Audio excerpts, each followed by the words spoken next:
दोस्तों नमस्कार। दोस्तों, कल मैं अपना वीडियो नहीं बना सका समाचारों वाला, क्योंकि कोई व्यस्तता थी, उसके लिए मैं आपसे क्षमा प्रार्थी हूँ। दोस्तों, कल सुप्रीम कोर्ट ने एक दूरगामी फैसला दिया है और जिसमें मोदी सरकार द्वारा 2017 में पारित इलेक्टोरल बॉन्ड सिस्टम को खत्म कर दिया गया है।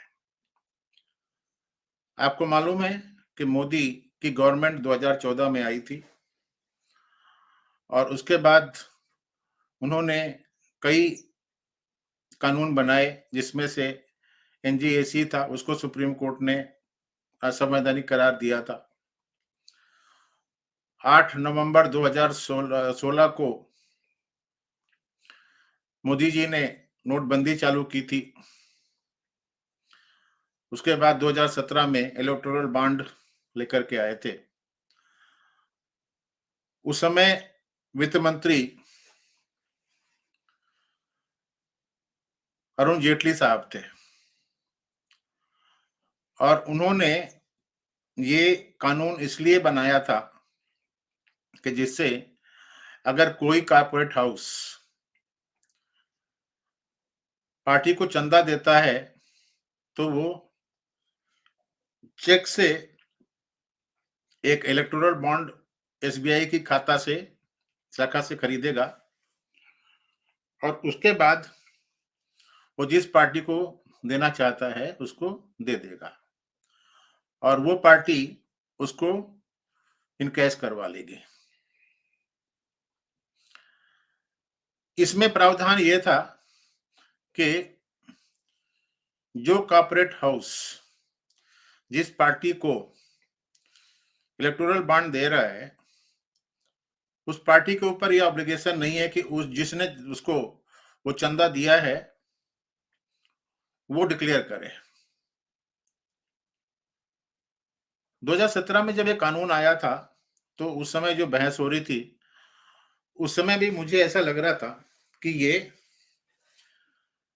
नरेंद्र मोदी, अरुण जेटली और अमित शाह की एक चाल है और इससे इनको फायदा होने वाला है। आज मैं खुल करके बोलना चाह रहा हूं कि अगर मैं कांग्रेस का विरोध करता हूं तो इसके मतलब ये नहीं है कि मैं अंधी तरीके से मोदी या अमित शाह का समर्थन करूं। कांग्रेस ने जो खुराफातें की थी वो तो वो कर ही रहे हैं, लेकिन जिस अनैतिक तरीके से मोदी और अमित शाह इस देश में सरकार चला रहे हैं उसको भी एक्सपोज करना जरूरी था। कौन एक्सपोज करता? जो ये सरकार में जो ईमानदार ऑफिसर डिपार्टमेंट में काम करते हैं उनको दंडित किया जाता है और इसका मैं जीता जाता उदाहरण हूं। मैंने 2000 से 2003 तक मुंबई कस्टम हाउस में जान की बाजी लगा करके एक केस को इन्वेस्टिगेट किया था और उसके बाद मुझे मुंबई में ही वेस्ट जोन में सतर्कता विभाग में रखा गया था, जहां पर मेरे इन्वेस्टिगेशन की वजह से कुछ 45-46 ऑफिसर सूरत के सस्पेंड हुए थे और उसके बाद मेरे ऊपर जब जोर डाला गया और कि उनको सस्पेंशन से हटाना है और मैंने मना कर दिया तो मेरे खिलाफ एक ऐसे ही कोई चिट्ठी लिखवाई गई और इन्वेस्टिगेशन चालू कर दिया। मैंने 2002 जुलाई से लेकर के और 2003 के मार्च के बीच में अपने पिताजी के इलाज के लिए 20-20 हजार रुपए का ड्राफ्ट भेजा था। चूंकि मैं ऑफिस में बिजी रहता था इसलिए मैंने किसी को बोला था कि भाई मेरे लिए ड्राफ्ट बना के लाके दे दे। मैं पैसे दे दिया करता था। जिस आदमी को वो पैसे देता था, वो अपने ऑफिस में जाकर के अपने खाते से ड्राफ्ट बनवाया करता था। और इस चक्कर में डिपार्टमेंट ने मुझे 2010 में 1,20,000 रुपए के लिए एक चार्जशीट दिया। क्योंकि उस चार्जशीट में ये नहीं मालूम पड़ रहा था कि जिससे मैंने पैसा लिया है, वो आदमी ज़िंदा है कि नहीं है। एक्चुअली जिस आदमी को इन्होंने बोला था कि जिस आदमी से मैंने पैसे लिए हैं, वो आदमी तो जुलाई 2007 में ही मर चुका था। 2010 में जब चार्जशीट मिली थी, तो उसको गवाह बना के रखा था। मैंने रिक्वेस्ट किया कि ये चार्जशीट ड्रॉप करो, सस्टेनेबल नहीं है। एनीवे वो चार्जशीट पेंडिंग रही। इन लोगों ने एक्स पार्टी इंक्वायरी किया, क्योंकि मैं उस इंक्वायरी में शामिल नहीं होना चाहता था जो इल्लीगल थी, और अभी भी वो इल्लीगल इंक्वायरी ही मैं समझूंगा। अक्टूबर के महीने में 2023 में इन लोगों ने मेरी 100% पेंशन और ग्रेच्युटी कट का ऑर्डर पास कर दिया, और वो ऑर्डर निर्मला सीतारमन के रिकमेंडेशन में हुआ है। तो ये लोग कुछ भी करते हैं, लेकिन जो ये खुद कर रहे होते हैं, उसको ये सोचते हैं कि हम लोग बिल्कुल सही काम कर रहे हैं। आज सुप्रीम कोर्ट ने इनकी कलई खोल दी है। इन लोगों ने जो इलेक्टोरल बॉन्ड चालू किया था, उसका मैं थोड़ा सा आपको बता देता हूं कि ये है क्या। Electoral bond interest free bond है या मनी मूवमेंट था, जिन्हें भारत में कंपनियों और व्यक्तियों द्वारा स्टेट बैंक की अधिकृत शाखाओं से खरीदा जा सकता था। ये बॉन्ड 1,000 रुपए, 10,000 रुपए, 1,00,000 रुपए, 10,00,000 रुपए और 1 करोड़ रुपए के मल्टीपल में होते थे। किसी राजनीतिक दल को दान देने के लिए उन्हें केवाईसी अनुपालक खाते के माध्यम से खरीदा जा सकता था। राजनीतिक दलों को इन्हें एक निर्धारित समय के भीतर भुनाना होता था। दानकर्ता का नाम और अन्य जानकारी दस्तावेज पर दर्ज नहीं की जाती थी, और इस प्रकार चुनावी बॉन्ड को गुमनाम कहा जाता था। किसी व्यक्ति या कंपनी की तरफ से खरीदा जाने वाला चुनावी बॉन्ड की संख्या पर कोई सीमा नहीं थी। सरकार ने 2016-2017 के वित्त अधिनियम के माध्यम से चुनावी बॉन्ड योजना शुरू करने के लिए 4 अधिनियमों के संशोधन किया था। ये संशोधन अधिनियम लोक प्रतिनिधित्व अधिनियम 1951, people representation act 1951, company act 2013, income tax act 1961 और विदेशी योगदान विनिमय अधिनियम 2010, एफसीआरए 2016 और 2017 के वित्त अधिनियमों के माध्यम से थे। 2017 में केंद्र सरकार ने इलेक्टोरल बॉन्ड स्कीम को वित्त विधेयक के रूप में सदन में पेश किया था। देखिए, इसको इन्होंने मनी बिल के तरीके से पेश किया था। इतने चालाक है, अपने आप को ये समझते हैं। इसको मनी बिल के तरीके से पेश किया था, जिससे कि ये रहे कि भाई ठीक है, इसमें राज्यसभा की मंजूरी ना ली जा सके। संसद से पास होने के बाद 29 जनवरी 2018 को इलेक्टोरल बॉन्ड स्कीम की अधिसूचना जारी कर दी गई थी। अब हुआ क्या? सुप्रीम कोर्ट ने जो फैसला दिया है, उसमें 5 कॉन्स्टिट्यूशनल बेंच थी, और 5 के 5 जजेज ने एक सुर में इसको असंवैधानिक करार दिया है। सुप्रीम कोर्ट ने चुनावी बॉन्ड की बिक्री पर रोक लगा दी है। सुप्रीम कोर्ट ने कहा स्टेट बैंक ऑफ इंडिया को 2019 से अब तक चुनावी बॉन्ड से जुड़ी पूरी जानकारी देनी होगी।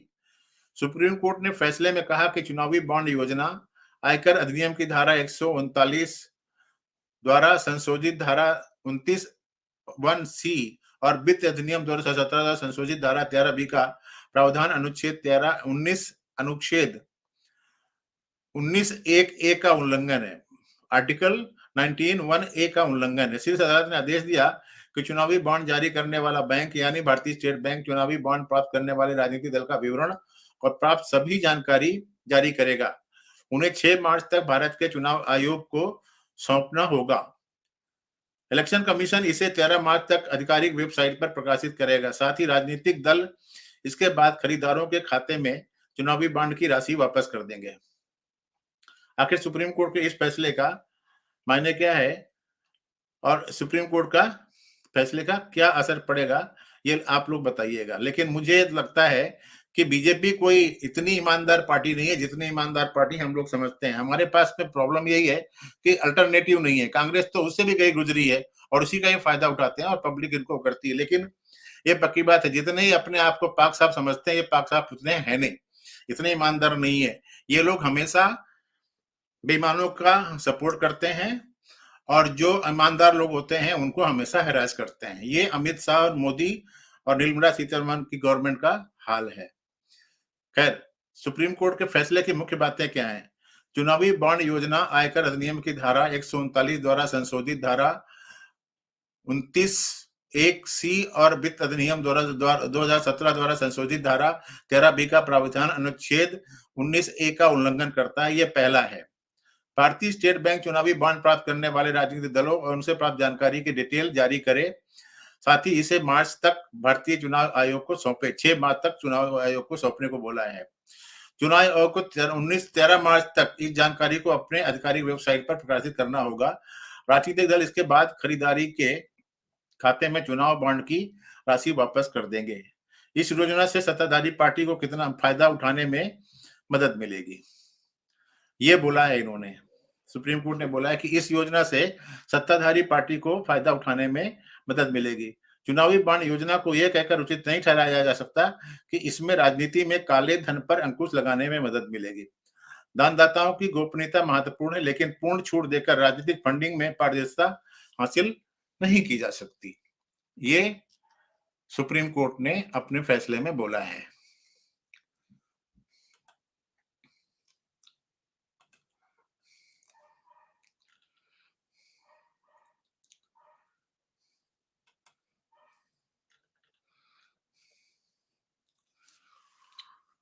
अब इंपॉर्टेंट ये है कि ये जो सुनवाई हुई थी, ये 3 दिन की सुनवाई हुई थी नवंबर के महीने में, लेकिन फैसला अब आया है।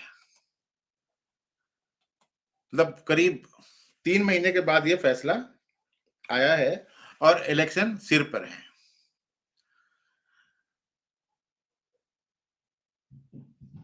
इस जजमेंट को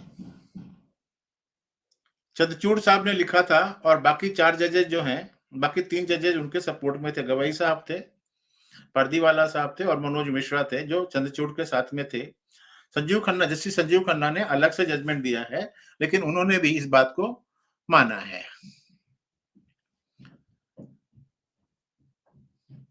सुप्रीम कोर्ट ने राजनीतिक दलों को आदेश दिया कि वे चुनावी बॉन्ड से मिली फंडिंग को वापस भी करें।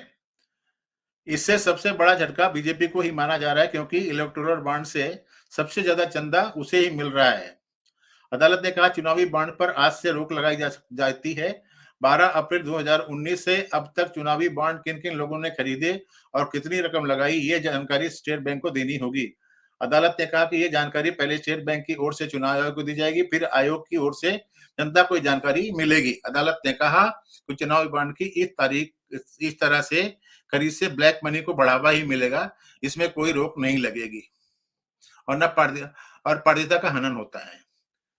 बेंच ने कहा कि यदि ये इलेक्टोरल बॉन्ड बेनामी खरीद के तहत लिए जाते हैं तो इस सूचना के अधिकार के नियम का उल्लंघन है।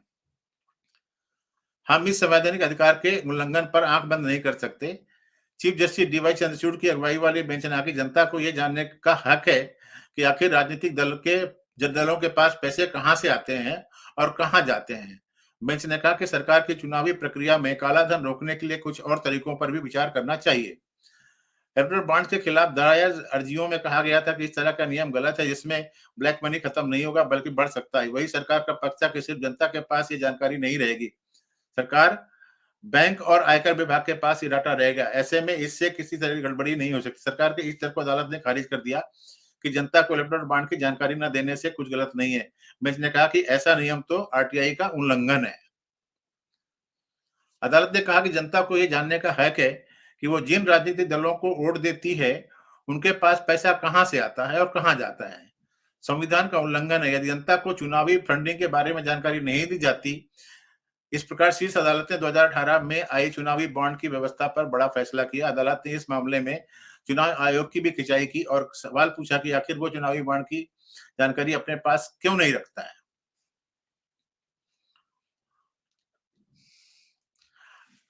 प्रधानमंत्री साहब बड़ी-बड़ी बातें करते हैं, ऐसा है, वैसा है, ये है, वो है। मैं तो एक्सपेक्ट करता हूँ कि प्रधानमंत्री इस बारे में जवाब दें कि इन्होंने ये प्रक्रिया क्यों लेकर के आए थे? अगर इतने ईमानदार हैं वो तो।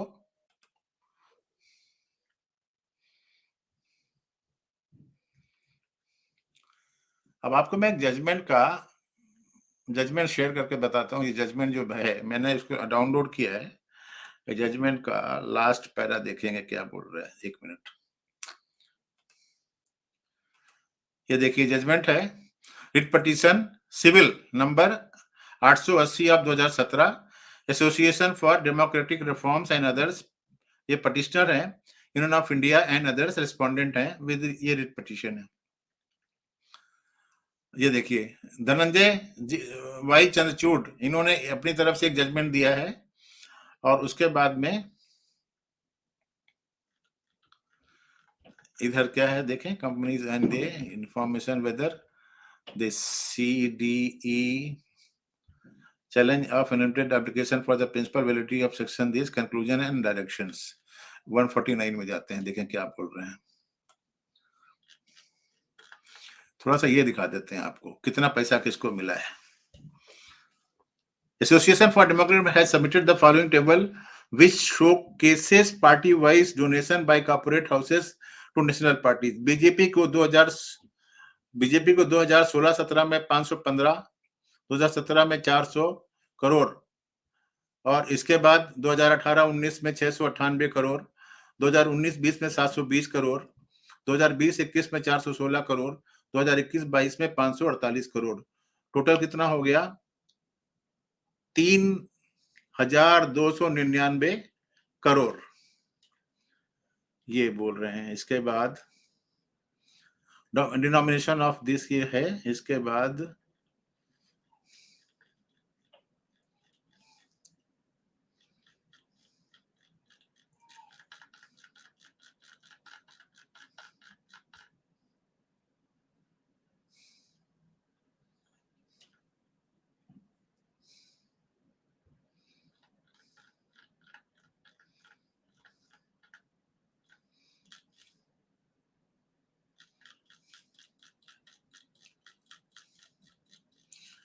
अगर आपको चाहिए तो आप जजमेंट चाहिए तो आप ये जजमेंट के लिए मेरे को कम्युनिटी में डालिए।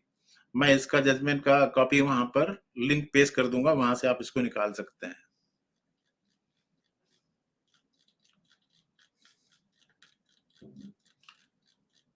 लैंडमार्क जजमेंट है। हमारे जो वकील लोग हैं, हमारे जो वकील लोग जो पढ़ते हैं इस चीज को, मेरे अगर साइट को देखते होंगे तो वो भी इसको पढ़ सकते हैं। देखिए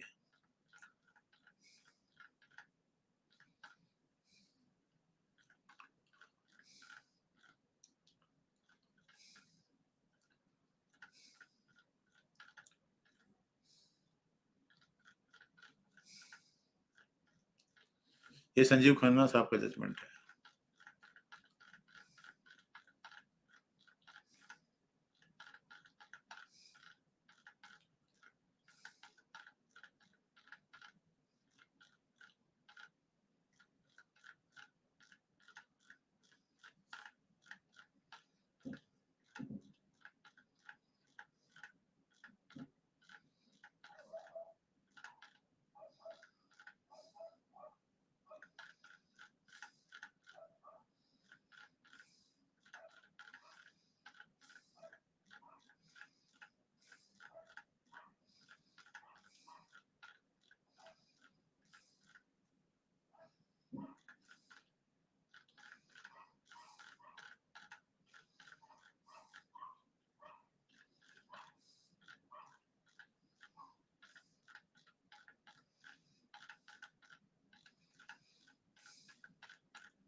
ये चंद्रचूड़ साहब का जो जजमेंट है वो क्या बोल रहे हैं? In view of our discussion the following directions are issued. The issuing bank shall forthwith stop the issuance of electoral bond. SBI shall submit details of the electoral bond purchased since the interim order of this court dated 12th April 2019 till date to the ECI. The detail shall include the date of purchase of each electoral bond, the name of purchaser of the bond, and the denomination of the electoral bond purchase. SBI shall submit the detail of the political parties which have received contribution through electoral bonds in the interim order of this court dated 12th April 2019 till date to the ECI. SBI must disclose details of each electoral bond encashed by political parties, which shall include the date of encashment and the denomination of the electoral bond. SBI shall submit the above information to the ECI within 3 weeks from the date of this judgment, that is by 6th March 2024. The ECI shall publish the information shared by the SBI on its official website within 1 week of the receipt of the information, that is by 13th March. Electoral bond which are within the validity period of 15 days, but that which have not been encashed by the political party yet shall be returned by the political party to the purchaser, depending on who is in possession of the bond, to the issuing bank. The issuing bank, upon the return of the valid bond, shall refund the amount to the purchasers. और इन्होंने क्या बोला है आगे?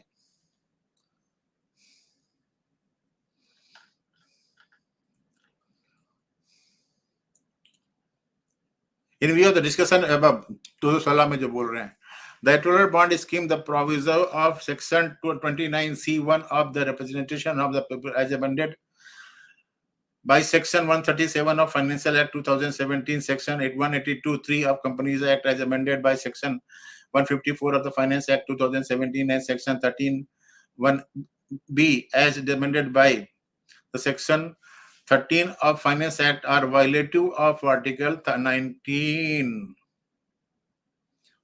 and constitutional. The deletion of the proviso of 182(1) of Companies Act permitting unlimited corporate contribution to political parties is arbitrary and violative of Article 14. ये बोल रहे हैं, ठीक है. और अब संजीव खन्ना साहब के बारे में देख लेते हैं, वो क्या बोल रहे हैं लास्ट में.